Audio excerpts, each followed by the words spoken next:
Thank you very much, Mrs. Capel. It's an honor and schus and privilege. Mrs. Capel has persisted and asked me, and I've pushed her off month after month for various different reasons. But she was persistent enough, and I am here. And it's a great honor and schus, and I yet again tip my cap to the holy women in Klal Yisrael who make time at 9:15 on a Wednesday after a busy day to come and hear divrei chizuk. So I want to share with you a perspective which I'm very passionate about, and I think it's hiding in plain sight, quite frankly, because it's a perspective that is hidden in something that I don't think is talked about nearly enough, believe it or not, and that is Shabbos. There is something about Shabbos that I think, if internalized, can absolutely alter our perspective on life. But let's begin with a very simple question. Why is there an Isser Malacha on Shabbos? Why is it prohibited to do any form of work on Shabbos? So you might say, okay, well, what in a second? Isn't it an explicit pasuk in the Torah, Shema Yisrael Lamed Aleph Yud Zayin, Ki sheishes yomim otza Hashem es Shemayim es haaretz, u'bayom hashvi Shabbos vayinofash. 6 days Hashem made the world, and on the seventh day He rested, right? So isn't the reason we don't do Malach on Shabbos because Hashem rested, He rested, so we rest? Well, that's what we were taught in first grade. But it's been a while since we were in first grade, and I think it's healthy to occasionally ask some adult questions to things we learned in first grade. So first of all, what does it mean Hashem rested? Hashem is perfect. He doesn't need a rest. He didn't exert 1 calorie while creating the world. And then the pasuk says, Vayinofash, which means He was refreshed, like He was drinking a lemonade on a hot day. What in the world does that mean? What is even the rudimentary understanding of that? And secondly, if Shabbos is all about resting, then why does the Torah allow you to do quite a bit of work on Shabbos? How do you explain caterers who work the entire Shabbos? How do you explain waiters and cooks and party planners that only work on Shabbos? And if it's all about rest, then what's the big deal with taking the butterscotch-flavored jelly bean out of a pile of regular jelly beans? What's the problem with Bayer? How is that not resting? All I did was take a single bad-flavored jelly bean out of a pile of jelly beans. That's not work. That's not exactly difficult. It's like a few weeks ago, I was in Bangkok, Thailand. Long story why I was in Bangkok, Thailand, but I was in Bangkok, Thailand, and I was there with my 2 kids, and one of them is a 3-month-old baby, and we needed to stay near a shul that had an Eruv, but being that there's no Eruv in Bangkok or within 1,000 miles of Bangkok, we had to stay in a hotel which had a shul on one of the floors. So obviously we wanted a room on a floor that was closest to the shul. So I called up the hotel and I said, hi, I'd like to sleep on the 4th floor, the floor that had the shul on it. And of course we get there and the person said, oh, I'm so sorry, I thought you said the 14th floor. And we can't change it. So I'm thinking to myself, why in the world would anyone specifically want the 14th floor of a hotel? But anyway, we just accepted the fact that we were going to spend a Shabbos walking up and down 14 flights of stairs many times throughout the Shabbos while holding a baby. And lo and behold, one of the times going up, I see that the hallway door was locked and the worker had to open it, and I knew the question was coming. He says, wait a minute, I don't understand. Why can't you just use your hotel key? It's not working. So I said, no, it's working. Just today is our Sabbath. It's Shabbat. I'm not allowed to use the key. I can't work on the Sabbath. So I knew the obvious follow-up question he was going to ask because they always ask it every time. He looks at me and he says, wait, I don't understand. Shabbat is your day of rest, so that's why you're not using the elevator and instead you're walking up 14 flights of stairs while holding a baby? How does that make any sense? Shouldn't it be the exact opposite? That was his question. What's the answer to this man's question? Obviously, there is something far deeper in the Isser Malach of Shabbos than merely resting. The question is, what is it? So I believe the answer doesn't just give tremendous insight into Shabbos, but it gives tremendous insight into Yiddishkeit in general. But first, I'd like to explain with a story. So I used to do kiruv in a state-sponsored school, which had a very easy acceptance policy. They basically took kids from all over the place. Basically, their acceptance policy was, if you have a head on your shoulder, then you can come to our school. That was their criteria. So kiruv was a dream in such a place because a nice amount of the kids' lives were largely dysfunctional. And the kids came from homes that are largely dysfunctional. The kids are on all sorts of drugs and completely undisciplined and had chaotic relationships with their boyfriends and girlfriends. So Yiddishkeit was sort of a no-brainer. Yiddishkeit sort of sold itself. It's the normal, calm life that they were looking for because their lives, or a lot of them, were very messed up. So all I had to do was put up a sign that there's going to be sushi and a class on ancient Jewish values, and you could have 150 kids show up. The problem was that I switched after a while from going to that school to to teaching and being mashpia in Princeton University. Princeton is one of the best schools in the entire world, with the top of the top, the elite of the elite coming from all over the world to learn from their fantastic professors. And the kids are all rich, and they're all disciplined, and they're all motivated, and they're all extremely bright, and they have all these lofty goals that they're chasing. Some people want to be CEOs, and other students want to be senators and presidents, and others want to be some chief scientist at a mega lab. Either way, none of them have any interest or time or need for Yiddishkeit. Their lives are very much in order. Their homes are for the most part functional. Their father is the CEO of Delta. Their mother has a law firm, trying to get the attention of a kid who literally has billion-dollar companies considering them for massive executive positions. And I'm sitting there waving my little toy shofar to try to get his attention. It just didn't work. For example, I offered the students a free trip to Italy during their winter break if they learn for a certain amount of hours about Yiddishkeit. A free trip to Italy. Guess how many people signed up? A grand total of 0. I was offering them free airfare, free luxury hotels, free tour guides, food. Not one person was interested. Italy, I've been there 3 times. Winter break, I'm shadowing the Attorney General of the United States. Italy, I'm going to the Bora Bora. I don't have time. I'm being an intern at the White House. Basically, none of them had any mental space for learning about Yiddishkeit. So I knew I had to think of something a little out of the box. I knew I had to think of something to tell them that would pierce their very soul, that would make them completely rethink their priorities. I knew I couldn't simply say, come to Yiddishkeit because there's cholent and sushi.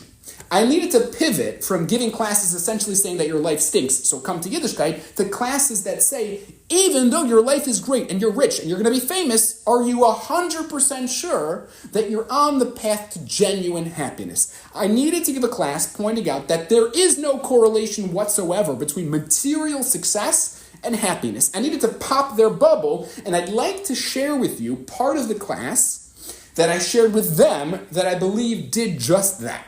So I walked into the room, and I asked 4 very simple questions. I said, being that suicide is up 37% since the year 2000, it would behoove us to research it a little with 4 simple questions. I turned to the class and I asked them, which age group do you think suffers from suicide the most? Is it kids, teenagers, 30-year-olds, 70-year-olds, 90-year-olds? Which group statistically has the most suicides? So they looked at me and basically all said, of course, there must be teenagers or people in their low 20s, people who have to deal with school and friends and hormones and have 0 financial freedom, and they have stress and anxiety and exam. They must suffer the most. So I looked at them and I said, dead wrong. According to the Center for Disease Control, the age group that commits suicide the most are 55 to 65-year-olds. Now the question is, why is that? Wouldn't you think retired people have the calmest, most tranquil life? The knee-jerk reaction of the Princeton students sounds about right. People dealing with stress and tests and unknown futures should be the ones suffering the most from suicide, and yet they're not. Why is that? Then I asked them a second question. I said, which ethnicity or group of people commit suicide the most? And their knee-jerk reaction was, oh, of course, it's poor people or immigrants, people of color, the janitors, dishwashers, the people stressed about life and making money. I said, wrong yet again.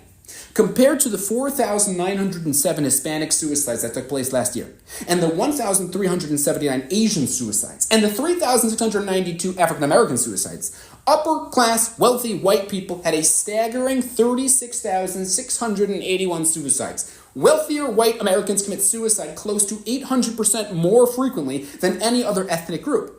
Why is that? Wouldn't you think the group that has the most financial stability and the group that has the easiest time navigating this country should commit suicide the least? Then I asked them, which states in America commit suicide the most? And they immediately brought it out. Okay, this one we got. It's obviously New York, New Jersey, and California, right? And I said, again, completely wrong. The state with the highest rate of suicide in America is Wyoming, with 32.3 suicides for every 100,000 people. Then came Montana, Alaska, New Mexico, South Dakota, and Colorado. The 3 states with the lowest suicide in the entire United States, believe it or not, are New Jersey, New York, and California. Huh?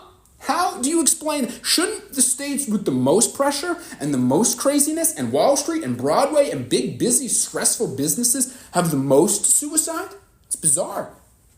And lastly, I asked them, which month of the year would you say people commit suicide the most? Which month? And immediately they all said, okay, this one for sure we got. It's for sure December or November, cold months, people cooped up inside, people with no outlet, no sunshine, just rain and snow. I told them wrong yet again. The month that statistically people commit suicide the most is the month of August. Now, why in the world is that? Isn't that so counterintuitive? Shouldn't the month with the most sunshine and the most vacation and the most time off be precisely the month with the least suicide? So I turned to the students in Princeton and I said, the answer to these questions is fairly simple. When we were born, out of our mother's uterus came a body and a soul. The body is born and it looks around and it's thrilled. It sees nurses watching Netflix in their lunch break. It sees the OBGYN pulling up his brand new Acura. It sees a barbecue down the street with a pool party. And it says, I could get used to this. The soul, on the other hand, is confused. It comes through the mother's womb and it looks around. It's confused. I came from that world to this. I left that world for this. So it begins to thirst and it begins to ache and it begins to yearn for something real. But the body suppresses it by being busy and by chasing other things and by kicking the can down the road. And that ache gets buried under the stresses of day-to-day life. The human soul needs a certain degree of mental and emotional space to insert itself into the tangible conscious of man. People who are still figuring things out financially, or teenagers still trying to navigate life, or immigrants who every single day need to go out and work just to survive, or people who live in cities that are forever fast-paced and distracted, and people in the middle of the winter busy with their jobs or their semester or staying warm have no mental space to give the soul. There's no room in the schedule for soul searching. You are simply too busy. But when one retires, or when someone is no longer under financial stress, or when you live in a place like Wyoming or Alaska where life is super slow, or when you're on vacation in the middle of August, suddenly there's mental space for the soul to break free from the jail it's been placed in. Suddenly there's room for the soul to ask the million-dollar question, why in the world do I wake up every morning? The soul screams out, why have I not been fed in 50 years? And to some people, that question is too powerful to handle. So I turned to the students and I said, very nice, you guys are all here with great lives and looking to make tons of money, but are you prepared to feed your soul? Are you taking steps to quench its thirst? Do you realize that you can't be happy if your soul isn't happy? It's impossible. I said, there are two chemicals in the brain that make you feel good. One is called dopamine, the other is called serotonin. Dopamine is a chemical that gives you pleasure. Serotonin is a chemical that gives you happiness. Dopamine is short-term, serotonin is long-term. Dopamine is activated by things like chocolate and ice cream and drugs and name brand clothing. Serotonin comes from things like graduating school or helping people in need or starting a nonprofit organization or marrying off a child. Too much dopamine leads to a mental illness called psychosis. Serotonin is limitless and leads to the happiest lives on earth. So I turned to them and I said, listen, all of you are chasing money and prestige and dopamine, but how will that help you when you're one of the 47 million people who quit their jobs each year in America? How will your money help you if you're one of the 29% of adults who are diagnosed with clinical depression? How will your name brand clothing help you if you're one of the 18% of the people in this country who are diagnosed with severe anxiety? How will a luxury car help you if you're one of the 50% of people in America who get divorced? How will remodeling your house for the 5th time help you if you are one of the 41% of men and 39% of women who will get cancer? How will your money and your power and your prestige help you if you are one of the 70% of people who are unsatisfied with the amount of money they make, no matter how much money they actually make? How will your money and your power and your prestige help your starving soul, which is pleading and begging and desperate to be fed? I looked at the stunned audience in Princeton and I concluded by saying, are you living a life chasing serotonin, or are you living a life chasing dopamine? You see, without time to reflect and ponder and think about the unbelievable gift that we have embedded in our neshamas, we wouldn't ever realize it. We would run down the marathon of life and run ourselves directly into the grave. Without thinking about and exploring and appreciating our neshamas, we would run right by it in life, being foolishly satisfied with the pathetic dopamine offered by ice cream shops and clothing stores and mink coats, and miss the titanic dose of serotonin and simcha and kedusha and ahava and menucha buried in our souls. Without stopping to think about depth and meaning and purpose and holiness, we would enter ourselves into the rat race called life, and we would never get out. And therefore, Hashem created Shabbos. Ubayayim hashvi shavas vayinafash. The word vayinafash, says the Svarno, means Hashem on Shabbos created the neshama and implanted it into each and every person. It's the day where Hashem gave us meaning and purpose and depth and the potential for greatness. And because he gave us this neshama on Shabbos, any form of creation is banned on Shabbos as a humble way of saying, it is not I who creates in this world, but there's a creator who created this world, and we pay homage to that fact. It's a day where we refrain from any form of constructive work as a way of telling ourselves, it's not all about this world. There's a whole other world out there that we don't want to miss out on. It's a day where we do nothing but think and ponder and rejoice in our neshamas, in spirituality. It's a day where we don't do a single creative act that might delude us into thinking that our creative worldly pursuits are the end goal and not just the means. Instead, we refrain from it all, and we tap into our neshama, the chelek elokai mimal, the spark of Hashem that's inside of us, because Hashem wants more than anything else for us to be happy. And like Rabbeinu Bachaya says, it's 100% impossible to be happy unless one's neshama is happy. I'm going to say that again. It's 100% impossible to be happy unless one's neshama is happy. You can run, you can chase, but it's impossible to be happy unless one's neshama is happy. Shabbos is when we remind ourselves of that. Having an Isser Malacha on Shabbos forces me to ask myself, am I perhaps overly reliant on externalities for my happiness? Am I chasing dopamine when I should be chasing serotonin? Am I missing out on massive doses of happiness and simcha in life? Shabbos is a day to spend at home thinking about one's neshama, about real life, about real happiness, not the fake materialistic plastic pressure cooker life that many of us experience the rest of the week, but real life, like tefillah and the parsha and gedalim and Torah and stories and songs and giving children real long undistracted attention and dancing and singing and having over people that have nowhere else to go and thinking of lessons to bring to the Shabbos table and bringing them to life in an animated way and learning halacha. Yes, women need to learn halacha too. Shabbos is when we have a neshama yesera, because it's the day we are meant to tap into the holiness of Shabbos, the holiness of life, the realness of life. Now look at the bracha that Bilam gives the Jewish people. After Bilam failed to curse the Jewish people, he gave them a bracha. He said, Ma toivu oyalecha Yaakov. And Rashi comments, he said, Ma toivu oyalecha Yaakov, how beautiful are your tents, referring to Al shera pischayem she'enan mechuvanin zeh mizol zeh. He saw their tents. He was pointing out how beautiful it was that our doors and windows aren't built adjacent to our neighbors' doors and windows. You ever thought about that? That's his major bracha. That's the difference between us and the non-Jews, that we don't have our bedroom windows adjacent to other people's bedroom windows, that our front doors aren't built so that we can see directly into another person's front door. That's our greatest praise. Wouldn't any half-decent non-Jew do that? Any self-respecting non-Jew isn't building his house with the front door directly overlooking the bedroom window of his neighbor. So what's the big bracha? The answer, says Rabbi Hapfer, my wife's grandfather, is that it means that the Jewish people have homes in which we are so happy with the light and beauty and happiness that's on the inside, we don't feel the need to pry our neck and see what other people are doing on the outside. We are so comfortable and confident about the serotonin, about the simcha on the inside, the ruchnias, the kedusha, the Torah, the chesed, the geschmack on the inside. We don't need to keep up with the latest trends of dopamine on the outside. Ma toivu oyhalecha Yaakov. Do we feel like that in our homes? Are we confident about the happiness in our homes? Shabbos grants us that ability to appreciate the unbelievable, magical, dazzling world of depth hidden in our homes. Shabbos forces life to come to a halt for us to think about our neshamas and if we're tapping into them enough. Because far too often, life gets in the way of life, and we run around chasing our own tail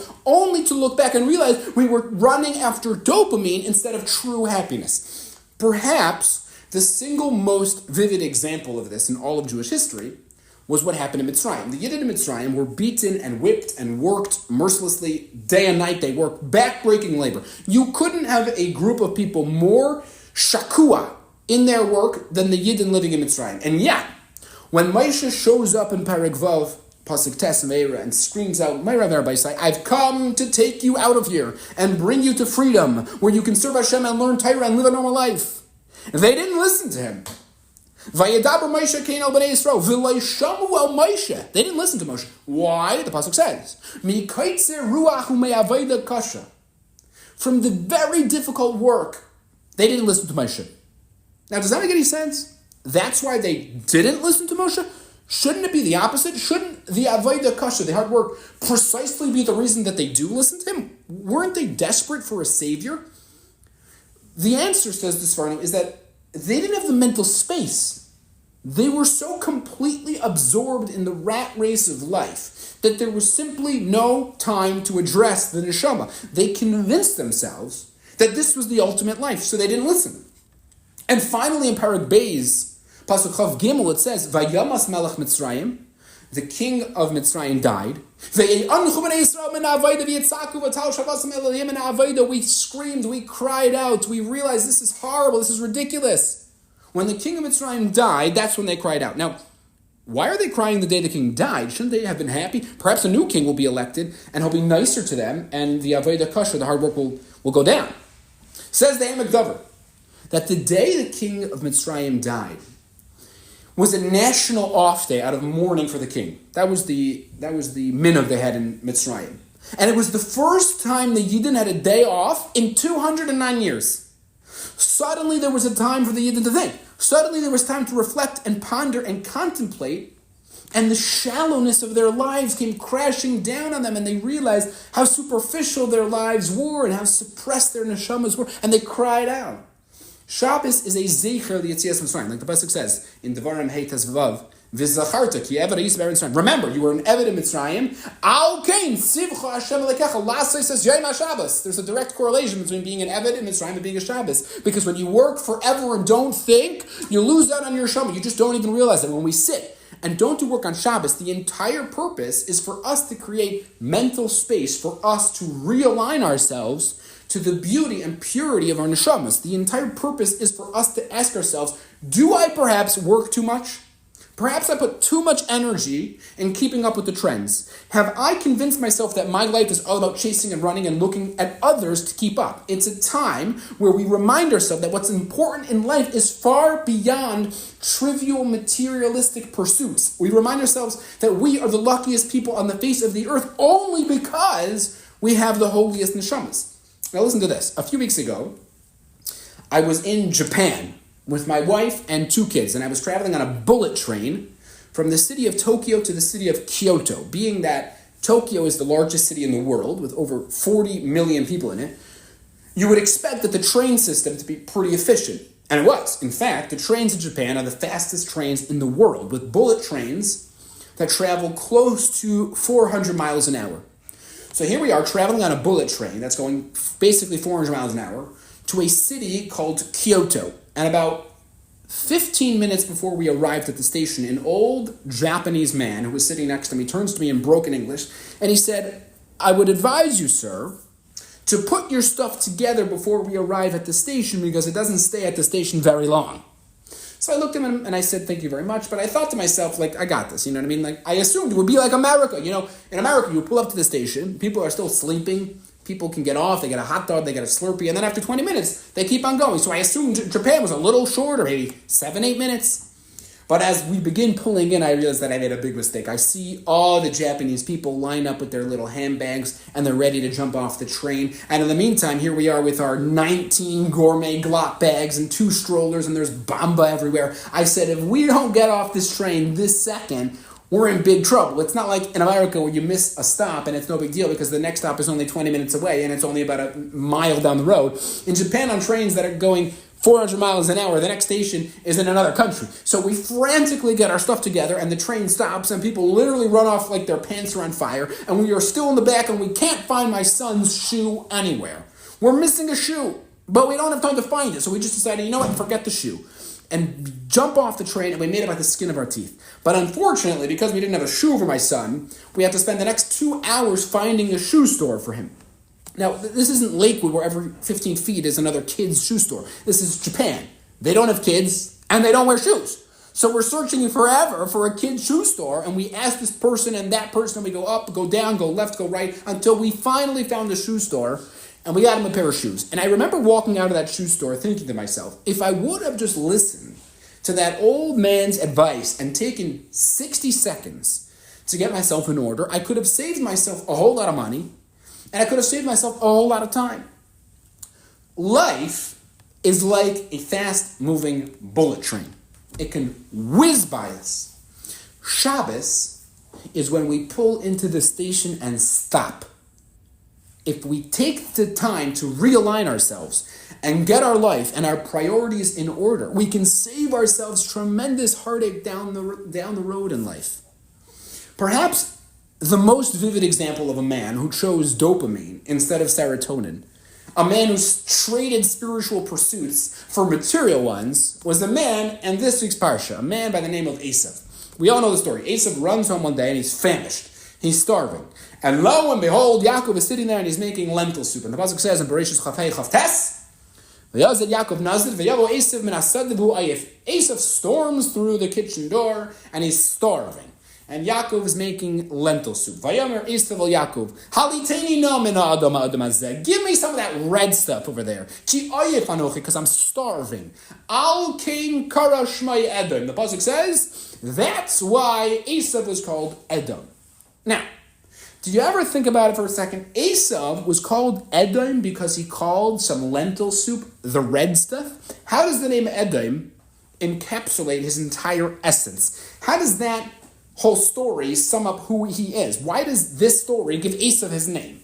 So listen to this idea. The answer, says Rabbi Elephant the Magachir in the Mir, is that this exchange revealed Esav's entire outlook on life.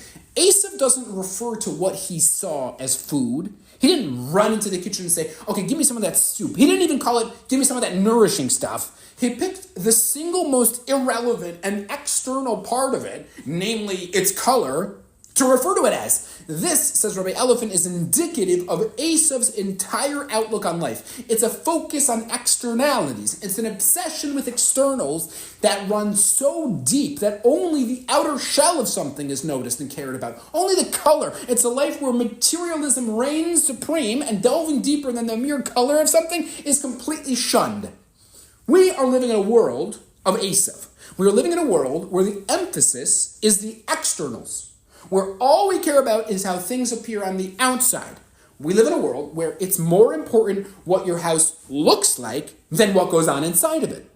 A world where it's far more important to smile for the picture than to actually enjoy the moment you're in. A world where what your kids wear is far more important than how they act. A world where the money and prestige of the last name of the girl your son might go out with is far more important than the content of her character. A world where it's far more important to appear frum and religious than actually being frum and religious. The way the world lives is like buying a phone and forgetting to put the SIM card in. And you polish the phone, and you get a screen protector for the phone, and you have a fancy leather phone case for the phone, and you love how it looks, and you show it off to your friends, and the whole entire time you forgot to put the SIM card inside of it. You idiot, there's no SIM card in there. It's a useless piece of metal without a SIM card.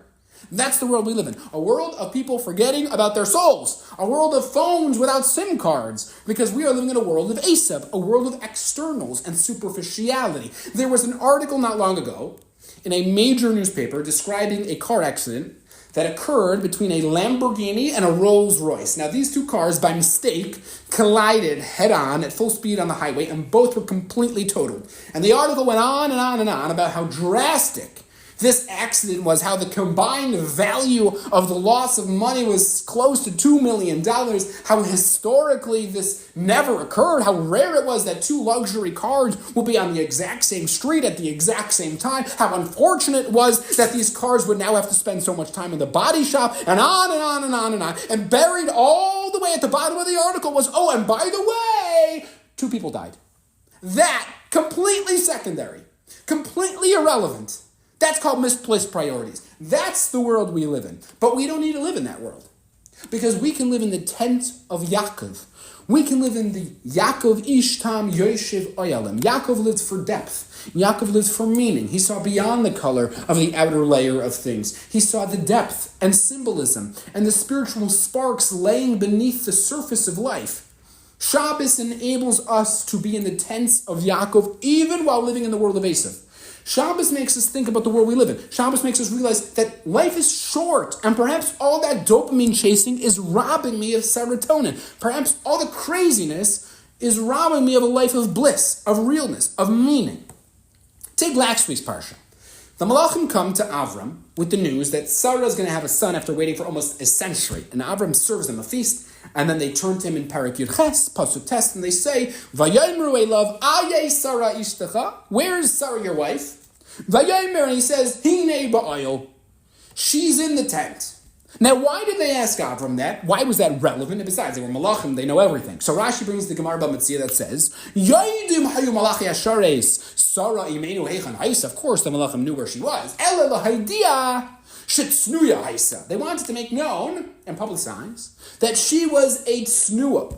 Of course, the malachim knew where Sarah was. They were trying to make a point for us readers for generations to come. They wanted us to scream out the words, Sarah was Ba'ayel. Sarah was Ba'ayel. The Malachim were telling Avram, yes, you are about to become a great nation. A nation that will change the face of the world. A nation that will reach tremendous prominence. A nation that will cure diseases. A nation that will win prizes. A nation that will win awards. A nation that will produce some of the smartest and best people to ever walk the earth. Yes, you are about to become the single most influential family to ever live on earth. But don't forget that Sarah is Ba'ayel. Don't forget that your Ayel, that's the secret to happiness. That's the secret to the Jewish success. That she is Ba'ayel. That she maintains the Kedusha, the Tara, the Simcha of the bias. Of course she ran Kirov seminars. Of course she ran Chalabakes. Of course she ran classes and Gemachs and Bikur Chaylims and made Shabbat Brachos. And she also mainly was Ba'ayel. She was the bedrock of Avram's tent. The Malachim were telling women of all time, without a home that's filled with Shechina and happiness, everything else is meaningless. Like it says in Bab Mitzia, Daf Nun Tes, Ein bracha mitzuya b'seich beisoy shel adam ela b'shvil ishtay. Ein bracha mitzuya b'seich beisoy shel adam ela b'shvil ishtay. The Malachim want the Jewish women for eternity to know that you want real success in life, you want to contribute to Klal Yisrael, you want to live a life of happiness, it starts at home. It starts with appreciating one's neshama. It starts with recognizing the power, the grandeur of having a house of purity, of harmony, a house that's fueled by serotonin, a house that generates its own happiness. It doesn't need any external person, place, or thing to help it out. Here's another dramatic example of this from Jewish history. Ever wonder who Yehoshua's wife was? The great Yoshua ben Nun. Who did he marry? So Yoshua married a woman named Rachav Hazoina. Now here's what happened. A few days after Moshe dies, Yoshua sends 2 spies to go into the land and check it out again. He sends Pinchas and Kalev, and they decided to stay at Rachav Hazoina's house. Rachav Hazoina was the single most prominent harlot, prostitute of her times. She, at that point, had a 40-year career of being an extremely, almost unimaginably immoral person. Now, you might ask yourself, what in the world were Pinchas and Kalev doing staying there? The reason they stayed there was because they assumed that being that she had, let's just say, an acquaintance with every major king and politician in the region, she would have a good lay of the land and they would be able to get good information out of her, so that's why they decided to stay there. So the problem was that they were found out and their lives were in danger, and the king sent an army to find them. And long story short, she ends up saving them and hiding them in her home. And as they were leaving, Rachav turns to them and said, you should know that I've done tshuva, and I see the godless of the Rabbeinu Shalom, and I've developed deep respect for Hashem and his people. So please, in return for saving your life, when you come and capture the city of Yericho and kill everybody, save me and my family. And that's what happened. A few weeks later, Yoshua marches into Yericho, kills everybody, and saves Rachav. And the Gemara Megillah, Daf Yudalid, says that she was Mizkayer, she converted, and Yoshua married her. Now think about that for a second. Does that make any sense? I think it's fair to say that Yoshua was the very best Bacher and Brisk. He was Moshe's prized Talmud. Moshe kibol Torah misinai umasra leYoshua, the Mishnah in Pirkei Avos says. He could have married anyone in the entire Klal Yisrael. He could have married some great girl, the daughter of some rich Rosh Hashiva from Sheva Yisachar, who went to a Beis Yaakov and BJJ, and instead he marries Rachav Hazaina. I don't care that she was Mizkayer. She was a Zaina. Why would he marry her? You want to know the answer? He married her because she was on fire. He married her because she had the right perspective. He married her because she was so disgusted with having lived a lifestyle of immorality, and leading a home swimming in filth, chasing dopamine, drenched in superficiality, that when she finally saw the light, she rocketed out and was on fire, ready for realness. She was so ready and determined to build a home of light and kedusha and depth and meaning that no one was going to stop her. She rocketed out of her darkness with such spiritual energy that Yeshua married her. He married her because she was so incredibly intensely focused on feeding her starving soul. B'makom shebalei tshuva aimdim, af tzadikim gemurim eino aimdim, the Gemara says. Yeshua said, that's the type of woman I want leading my house. And you know what? Yeshua was right. For what came out of Rachav? 8 of the greatest Nevi'im who ever lived, like Baruch and Neriah and Yirmiyahu and Cholda. Because when we realize that life is so much more than the externalities, than the externals, we begin really living life. And Shabbos is what gives us that perspective. Having the proper perspective is the difference between living a life that's meaningful and a life that's meaningless. Did you know that every single organ in your body grows bigger as you get older, except for one? Every part of your body, when you were born, was significantly smaller than what it is now. Your fingers, your ears, your legs, your stomach, the only organ in the entire body that is the exact same size the moment you're born till the moment you die is your eyes. Because in life, it's not about waiting for our eyes to grow. It's not about waiting for us to see more and try more and explore more, and perhaps I'll be happy in a larger house or with a different car or with a different wardrobe or with a different husband or with a different school for my kids. Happiness is not waiting for our eyes to see something else. It's about using our eyes correctly. It's about having the right perspective. Shabbos gives us that perspective. Shabbos allows us to see ruchnius in a world of gashmius, to look inside our homes instead of outside our homes, to take what we have and be happy with it. A few years ago, I went with my wife to Alaska, and being a young couple with no money, we decided to save money by sleeping in our car instead of hotels. We would pull off the road every night near some forest deep in the middle of nowhere, and it's darker than dark. There's no light pollution. There's no street lights because there's no streets. So, of course, my wife falls asleep in about 15 seconds. And here I am and I can't sleep. There's no blankets. It's 12 degrees -0. And every few minutes I turn the car on, blast some heat, turn it off. Because, of course, we have to, can't use gas. We're trying to save money here. I'm tossing and turning. I can't sleep. So I simply gazed out of my window. And after my eyes adjusted slightly to the absolute utter darkness, I was completely awestruck at the amount of wildlife that was hopping around in the middle of the night in sheer complete darkness. Owls, coyotes, bats, foxes, flying squirrels. How do these animals see in the dark? If there's no light, then there's no light. It's not like they have built-in flashlights. How do they see if there's no light?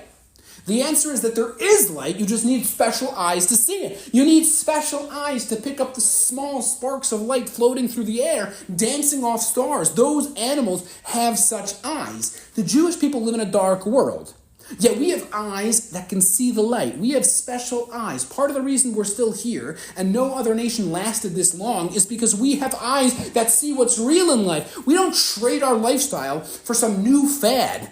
We don't sell our soul to Greek culture or French culture or German culture or American culture because we have eyes that see through the superficiality. Shabbos gives us those eyes. Now here lies a problem that I think most people run into. The problem is that yes, Shabbos, you're right, is a day where our neshamas are supposed to be ignited, and it's a day where we're supposed to use Shabbos to tap into our souls. Agreed. But how do we tap into Shabbos? Shabbos for many people has become simply an extension of the rest of the week. It's just a day where we're just trying to keep up with the trends of food that everyone else is eating and the magazines that other people are reading and the Shabbos clothing that other people are wearing, and it's rush and it's hectic and everyone else's house seems cleaner and nicer and calmer and more elegant and mine is a mess and everyone's arguing and I almost wish that Shabbos was over so that my kids could watch a video and I can get some peace. How do we make sure to make Shabbos in our home something special, something magical, something our kids feel in the air, something that actually gives us the perspective it's supposed to give? So here's a very simple idea that may or may not help some people. Whatever you do on Shabbos, do it with unbelievable, almost over-the-top positivity.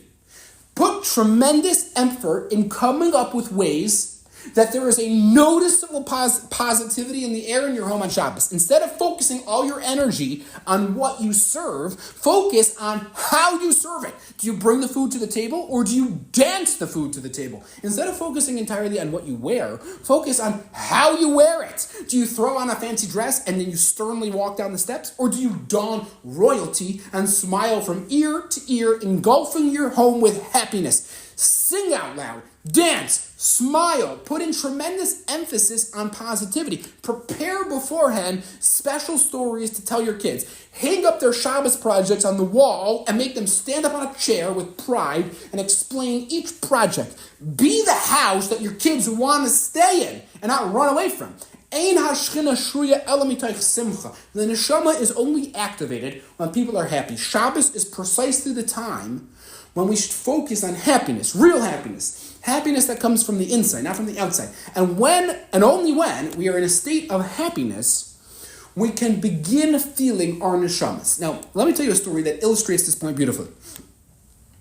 In the late 1700s, there was an island in the Atlantic Ocean near Bermuda. This island was inhabited by people that did a horrible thing to passing ships. Being that the island was right near a trade route, many ships would frequently pass by there, and the inhabitants on the island played a nasty trick on the passing ships. They would arrange a massive party on the beach with loud music and delicious-looking food and women dressed inappropriately, and there would be alcohol, and they would attract passing ships filled with tired and worn-out sailors, and the ship would stop off to see what was going on. And the moment the sailors would dock the boat, the island inhabitants would attack the sailors and kill them and take whatever was on the ship. This was going on for years, and everybody knew about it. The problem was that there was no going around the island because it was situated right in the middle of a trade route. So captains were scratching their head trying to figure out a way to stop their crew from veering off course and stopping off at this island. So they would beg and plead with them and tell them it's just a trap, but the sailors wouldn't listen. They were just too tired. They were too starved for excitement and fun. So some captains tried blindfolding the sailors whenever they would pass by the island, but trying to get a bunch of grown men to wear blindfolds for a half hour, it was impossible. So then some captains tried simply putting their crew into chains and handcuffs just for the half hour that the boat passed by the island. But again, that didn't work. You can't just go over to randomly say, I'm going to put you into handcuffs for half an hour. You'll start a rebellion. So finally, a captain came up with an idea that actually worked. He said, listen, they're all enticed by the party going on that island. You know what I'm going to do? I'm going to make a better party on my boat. And so whenever his boat passed by that island, he went down to the main area of the ship where all the sailors were, and he whipped out a tablecloth and spread it out over some barrels, and he whipped out some wine, and he whipped out some beef jerky, and he whipped out a guitar, and he began singing and telling stories. He began asking the sailors to tell him about their childhoods. They played games, they would laugh, they would dance. Before you knew it, they passed by the murderous island, and they all got up, and they went right back to work. This is a mashal for life. The American ace of the world we live in forever entices us and our kids with a life that seems better than ours. It will offer us food that's better than ours, clothing that's more stylish, music that's better than ours, entertainment that's better than ours. If our only line of defense is to lock our kids up and ourselves up, or to try to put on blindfolds, we're going to lose the battle.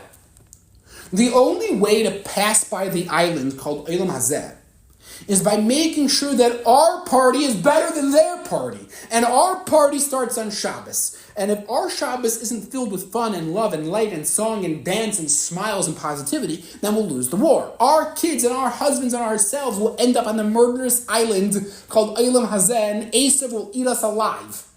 Shabbos is our party. It's when we realize that the small things in life are what we deep down really want. The neshama, the love, the genuine happiness. And that's what we get on Shabbos. A few weeks ago, I was walking, like I said, in Bangkok, Thailand, and I bumped into another person with a yarmulke. It's rare that you're in Bangkok and you see another guy with a yarmulke. So I struck up a conversation. I said, Rabbi Yid, where are you from? He said he's from Brooklyn. I said, what's a guy from Brooklyn doing in Bangkok? He looked at me and said, it's a long story, but he got divorced recently, and he's running away from his wife and family. He said his wife hates him, his kids hate him, they can't stand him. I said, I'm very sorry to hear that. He said, yeah, it's rough. And then he said, but there's one thing I just can't understand. I took them all to Disneyland. I took them to Europe. I bought them fancy presents. I bought my daughter a car. I bought my son World Series tickets. How could they hate me like this? True, I was a grouch, and I hit them from time to time, and I probably didn't give them positive attention. But look at all the big things I did for them, I just don't get it. And the man walked off into the streets of Bangkok. Now, this man didn't understand that in life it's not about the big things. It's about the small things. Nobody deep down cares about the big things. Happiness has nothing to do with how much stuff you have or where you vacation. That's called dopamine. It comes and goes.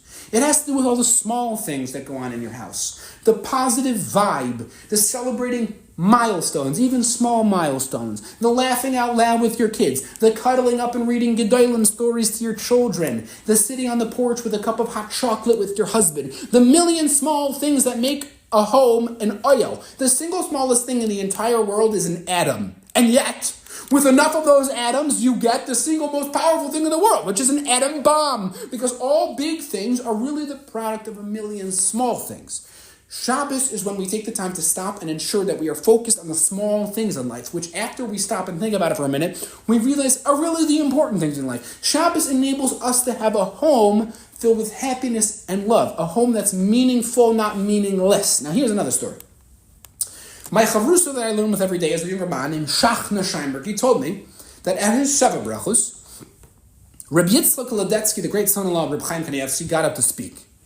And he said, you want to know what a Yiddish home is? Listen to this. A woman recently came to his Bezdin in Bnei Brak, and she said that in her bank account, they only have $50 left to spend. And she wants to buy a gift for her husband. The problem is that he's planning on using the money to buy a gift for her. He says it's his money to buy her a gift. She says it's her money to buy him a gift. So she would like to summon him to Bezdin, to force him to allow her to buy a gift for him. And that, says Rabbi Kolodatsky, is the type of house you should have. Because that's a house that cherishes the small things. A house that's filled with light.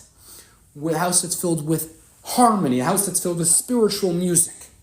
Do you know who the single greatest musical composer of all time is? The single greatest musical composer of all time was a man named Ludwig van Beethoven. Beethoven's music has been played in every concert hall in the world. His music was talked about and listened to and danced to perhaps more than any other single person in the history of humanity. He has the most instantly recognizable music on the planet. Beethoven is considered to be the single most impactful and successful composer in world history. Now here's the most incredible part. Beethoven was deaf. Yeah, you heard that correctly. The single greatest composer in the history of music was deaf. He could not hear the music he was playing. Beethoven, while living in Vienna in his early 20s, began slowly losing his ability to hear. And after several years, he went deaf completely. Beethoven at that point was having a decent career. He was giving concerts here and there, but the moment he went deaf, he completely removed himself from public life. He was embarrassed. What good is the composer? I'm a musician that can't hear. So Beethoven ran off and lived in a shack on a hill in the Austrian mountains. But after taking a break from music and he overcame thoughts of suicide, Beethoven pulled himself together and he sat down at a piano for the first time in a long time and he began composing again. He reached deep into his mind and heart, and from memory, and from brilliance, and from sheer unadulterated creativity, he made a new composition. And then another, and then another. And what transpired next is nothing short of sensational. The compositions that Beethoven composed, while able to hear, were good. But the compositions that came from him, while he was deaf, changed the way people view music forever. They reverberated around the world. They are not only his most famous compositions, they are the most famous compositions of music ever written. They are played in every corner of the globe. They are the standard music taught in music schools. They are the songs played at the most important events. They make up the most successful pieces of music to have ever been played, all composed by a man who was deaf. What happened? What transpired? How could a man who is deaf compose such beautiful music? And the answer is that when Beethoven went entirely deaf, he no longer composed music with his ears. He composed music with his soul. He no longer had ears contaminating his music with the music of others, with the white noise of the street. He blocked all the mediocre sounds of the world out and let the music he felt in his soul gush forth. He was deaf to the way other people did things. He was deaf to the status quo. He was deaf to what other people considered nice. He was deaf to what the peanut gallery was up to. And because he was deaf, he was free to live in a world where he gets to set his own rules. And from those rules came the greatest music to have ever graced the earth. The Jewish people are the single greatest composers of spiritual music on earth. We sang 3,000 years ago, we sang 1,000 years ago, we sang last year, we'll sing today, we'll sing tomorrow, we sing at history's highest moments, we sing at history's darkest moments, we sang walking into the Hamikdash, we sang walking into torture chambers, we sang when the world was good, we sang when the world was bad. The Jewish people are the single most successful composers of spiritual music in history. And you want to know why? It's because we're deaf. Because we know how to close the door to our homes and are deaf to what goes on outside of it. We are deaf to the noise of the street. We're deaf to the peanut gallery. We're deaf to the billboards and media and the people endlessly chasing another dose of dopamine. The Jewish people make up 1% of the world and yet make up 100% of the world's sweetest, holiest children. The Jewish people make up 1% of the world and yet make up 100% of the most loving, caring, nourishing mothers on earth. The Jewish people are 1% of the world and yet make up 100% of the world's holiest, purest, light-filled homes on earth. And you want to know why? It's because we're deaf. Because we know how to close the door of our homes and generate our own happiness. We don't borrow ideas from the streets on how to be happy. We generate happiness ourselves. And it's Shabbos that teaches us how. Each and every person, right before they come into this world, are approached by a malach that hands them a seed and says, see this seed? This is called a neshama. It's the secret to a good life. It's the secret to a happy life. And you take the seed and you put it in a box and you make sure that it's protected. And then a few weeks later, you paint the box to make sure that it looks nice. And then a few weeks later, you heard that Gucci came out with a new box. So you ran out and bought that new box for your seed. And you make sure the lighting on the box is in style and you ensure that the box has good air fresheners near it. And then you see other people's boxes and they have all different colors painted on it. And you run out and you switch the color of your box. And then you get a new type of cardboard comes out. So you saw that people started getting wooden boxes. You got a wooden box. Then people started getting metal boxes. You got a metal box. And this goes on for 120 years until you go up to Shemayim. And they ask to show you, okay, so where's the tree that came out of the seed you were supposed to plant? And you tell them, I took such good care of the box. I stored it in the right climate. I painted it. I got in style cardboard.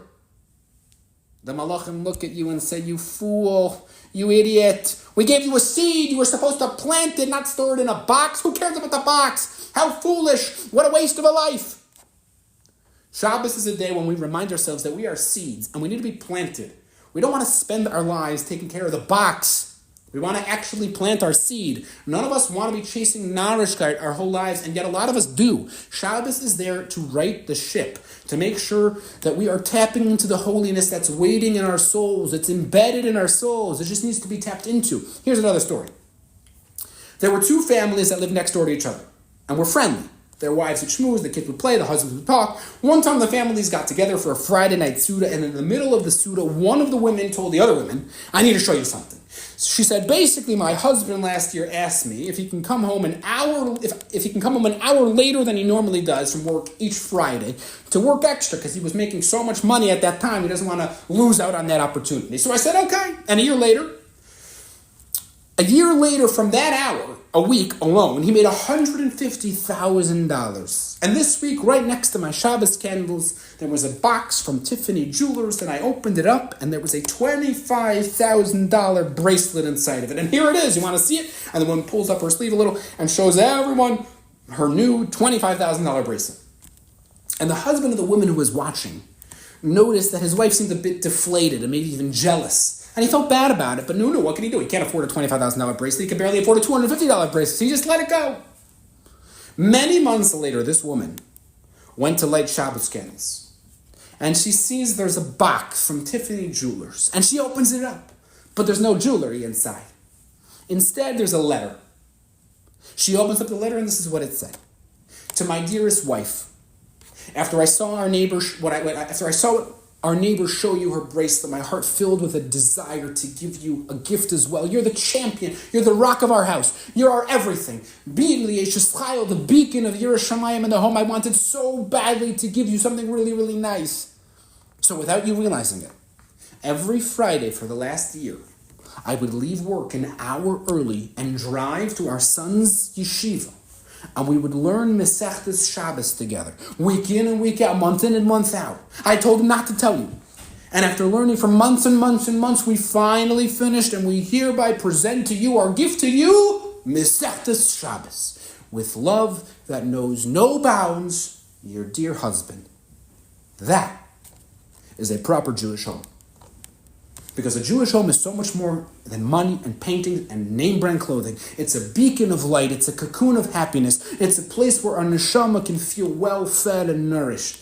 And the Jewish home gets its holiness on Shabbos. I want to conclude with reading you a quote from the New York Times. You ready? In the March 6, 2011 edition of the New York Times, in the Week in Review section on page 3, the New York Times described a fascinating research project they conducted. They decided it would probably be quite interesting to go out and ask thousands of people if they're happy and try to figure out who the happiest people are in America.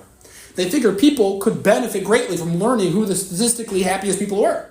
After months of research, their findings surprised them. Here is a quote from the article. You ready? March 6, 2011, Week in Review, Section 1, page 3. Look it up. The New York Times research staff called thousands of randomly selected adults each day and asked them about their emotional status, work satisfaction, eating habits, illnesses, stress levels, and other indicators of their quality of life. It's part of an effort to measure the components of the quote-unquote good life. The responses are plugged into a formula called the Gallup Healthways Well-Being Index. And the results show that the single happiest person in America is an observant Jew. The single happiest person in America is an observant Jew. This article shocked the world. You know who it didn't shock? Us. Because we have Shabbos. Because we have a time to ensure that we are chasing the right things in life. That's why there's no malacha on Shabbos.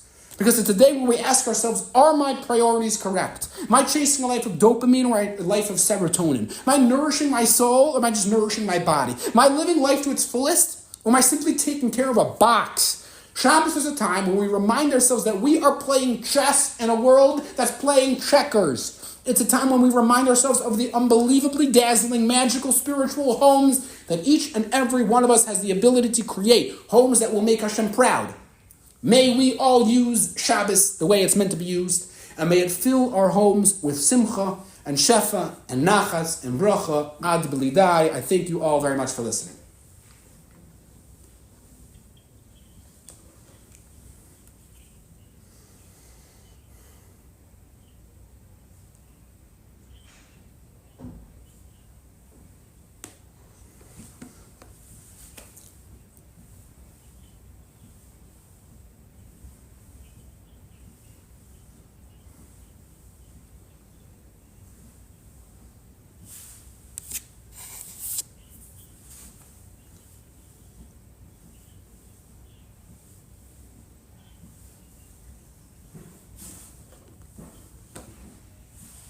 Amen. Well, 100%. Hopefully I won't push you off as much.